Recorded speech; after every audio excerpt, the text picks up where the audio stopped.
Passing a bill which reversed President Biden's pause on liquefied natural gas exports.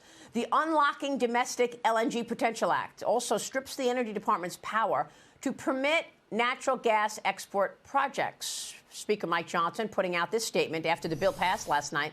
President Biden has targeted our domestic energy producers and actively undermined America's effort to be energy independent.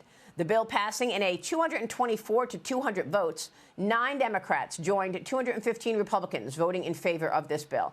The Wall Street Journal editorial board writes Biden's LNG gift to Vladimir Putin.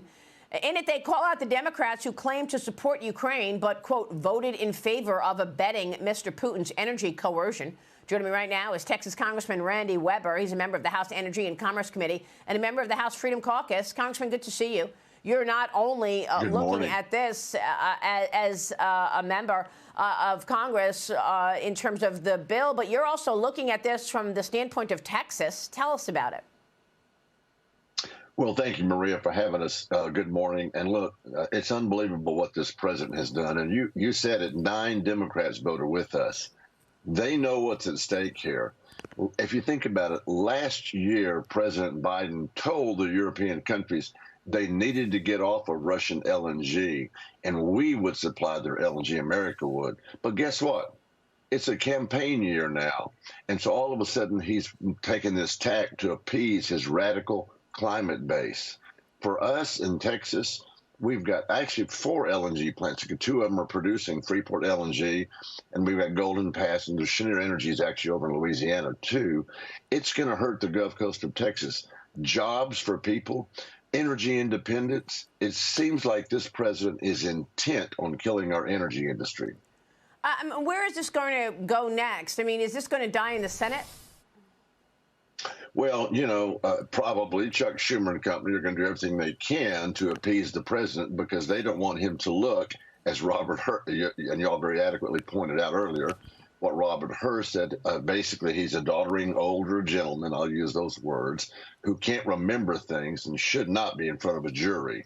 Well, I would argue that he should not be in front of the American public and certainly not on the world stage. Well, it's certainly odd to hear the special counsel say that this president is too feeble to get prosecuted, but he's just fine to run the free world. That's true. But in terms of this LNG bill, I want to get your take on the potential for America to become energy independent again. What will it take? Well, listen, there's 4 countries that produce LNG. There's obviously the United States, us, there's Qatar, there's Russia, and there's Iran.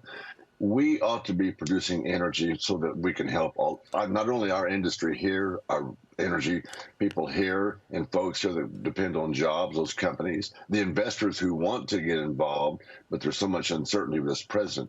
This is a gift to Putin and to the Iranian killers who just killed, basically their proxies killed 3 of our fine service members.